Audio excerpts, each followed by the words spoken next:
வணக்கம். இது business investment பற்றி பேசியிருந்தோம்.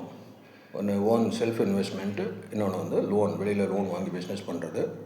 லோன்லேயே 3 விதம் சொல்லியிருந்தோம். ஒன்று வந்து ப்ரைவேட் ஃபினான்ஸ், இன்னும் வந்து என்பிஎஃப்சி, நான் பேங்கிங் ஃபினான்ஷியல் கம்பெனிஸில் வாங்குறது. மூன்றாவது வந்து பேங்க்கில் வாங்குறது. இந்த மூணுமே வெவ்வேறு வித்தியாசமான ஸ்ட்ரக்சர்ஸ் கொண்டது.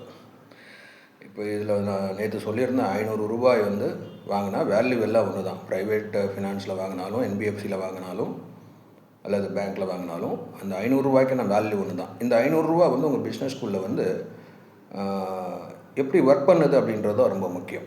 ரொம்ப சிம்பிளாக உங்களுக்கு சொல்லிடுறேன்.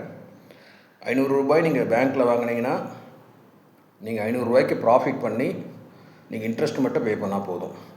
முதலீடு உங்கள் கிட்டேயே இருக்கும். என்பிஎஃப்சிலேயோ அல்லது ப்ரைவேட் ஃபினான்ஸ்லேயோ நீங்கள் வாங்கும்போது நீங்கள் வந்து வட்டி அல்ல, நீங்கள் அசலையும் சேர்த்து கட்டணும். அசலையும் நீங்கள் சேர்த்து கட்டுறீங்க அப்படின்னா உங்களுடைய profit margin day by day கம்மியாகிட்டே இருக்கும். ஏன்னா உங்கள் கையை விட்டு போகுது.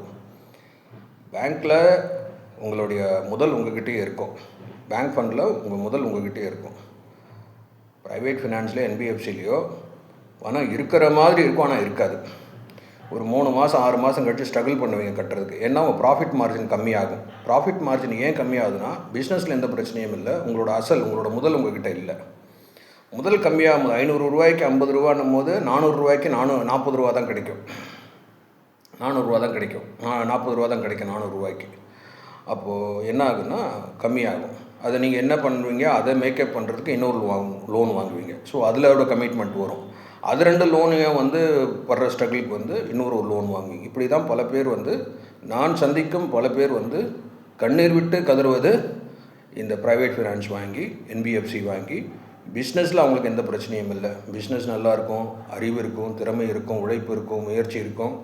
ஆனாலும் ஃபெயில் ஆகிறதுக்கு காரணம் வந்து இது ஏன் வந்து எல்லோரும் ப்ரைவேட் ஃபினான்ஸ் போகிறாங்க, இது போகணுன்னா ஈஸியாக அவங்களுக்கு கிடைக்கிது. இவங்களை தேடி வந்து அவங்க கொடுக்குறாங்க. பேங்க்குக்கு இவங்க தேடி போகணும். யாரும் எதையும் சிரமப்படாமல் எதுவும் கிடைக்காது. பேங்க் போனால் நிறைய கேள்விகள் கேட்பாங்க. ஆனால் பேங்க்கு தான் உங்களுக்கு வந்து பர்மனன்ட் சொல்யூஷன், ப்ரைவேட் ஃபினான்ஸ் அல்ல. இதை புரிந்து கொண்டு பேங்க்குக்கு நீங்கள் போகிறதுக்கு சிரமப்பட்டீங்கன்னா நீங்கள் எப்படி சொல்கிறது, முன் வாழ்க்கையில் முயற்சிப்பவன் பின் வாழ்க்கையில் சந்தோஷமாக இருக்கிறான்.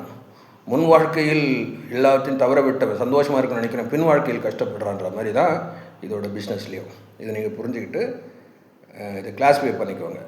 ரொம்ப முக்கியம். அதான் நான் சந்திக்கும் ஒரு 100 பேர் பிஸ்னஸ்மேனில் 80 பேர் வந்து கண்ணீர் விட்டு கதறுவது இந்த பிரச்சனையை சொல்லித்தான். நன்றி.